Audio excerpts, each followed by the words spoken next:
This 100 square foot building has sat abandoned in my garden for years and is in desperate need of a renovation before I can move in and call it home. So, let's get started. I recently received planning permission for the renovation and the bathroom was also recently complete, so I could start by moving the loft hatch in preparation for a new bathroom wall. Right off the bat, and possibly the theme of the video, things didn't go to plan. The giant hole in the ceiling is the result of not checking for the joist before cutting, so I had to rethink to avoid any structural damage. The door was made from an old piece of plywood I had lying around, and after some adjustments, I managed to get a passable fit. I was a little worried when building the wall, as I'd never done it before, but it was a pretty straightforward process. I used 2x2 studs so that I could maximise the room space with a thinner wall, and once the electrical cables had been run through, I was able to cover it in plasterboard and move on to removing the toilet. In hindsight, it was a pretty crap decision to build the wall first because there really wasn't much room to work with now, but I at least got a sense of how to remove it from such a tight space, which helped me slip it back in later on. And yes, the suspicious looking mess up the wall is probably best left unmentioned. Before painting, I had to clean all the mess I'd made so far, and once the room was clean, I could really start to see what the space was going to be like. This was the first time in years I'd seen it this empty. I washed the walls ready for them to be painted, although I'm not sure if this was the best decision, as I'll explain in a minute.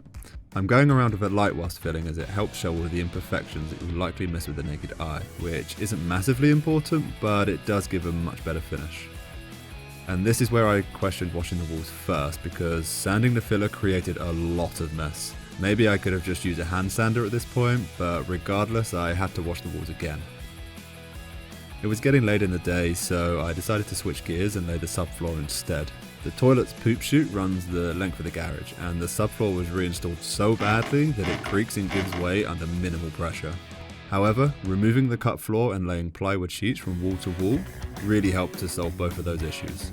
If I could pick only one mistake that I regret the most during this renovation, it's not taking the time to level the floor at this point. You see, the garage is on a slope, but by being in a rush and on a budget, I skipped leveling it, which was a huge mistake.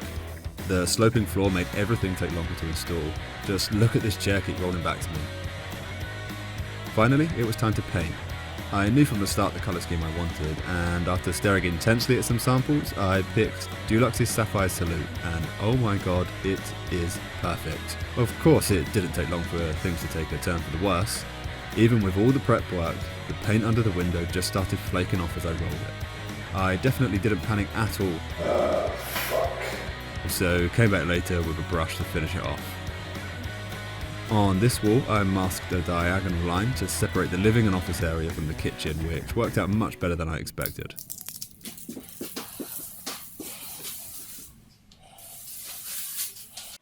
I left the painting there for now, as the plaster was coming the next day. Now, watching plaster dry may not sound exciting, but the time lapse was so rewarding that I couldn't wait to rub my silky smooth walls the moment they were dry. I wanted the kitchen walls to be magnetic whiteboards, so I needed to give the fresh plaster a mist coat, which is just normal paint mixed with water, and this helped to avoid paint flaking in the future. Magnetic paint sounds cool, but it's awful to use. It's hard to mix, had terrible coverage, and made a ridiculous amount of mess when sanding, and it also needed 3 coats. Before applying the whiteboard paint, I added 2 coats of standard white paint to reduce the chance of the black flashing through. Now the whiteboard paint is really cool. It only takes 1 coat and works by mixing these 2 parts together. You then have around 1 hour to apply the paint before waiting 5 days to cure before you can write on it. I had a lot more of this paint than I needed, so I added a second coat, and even after all of that, I still had some of the magnetic paint flash through. I didn't realise at the time, but it turns out that the leftover whiteboard paint continues its chemical reaction, causing pressure to build up in the tin if the lid is put back on, which can then explode and leave an annoying white mess all over the walls. By being a square room, the floor was super simple to install, and I made sure I added waterproofing glue to all of the joints.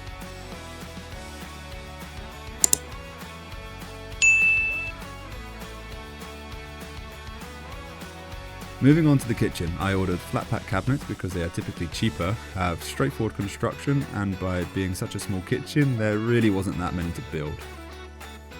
Now this is where the sloped floor started to cause problems. Adjusting the height of the cabinets took a very long time and ultimately ended with the cabinets at the top of the slope being set to the shortest possible height, with those at the bottom being at their maximum.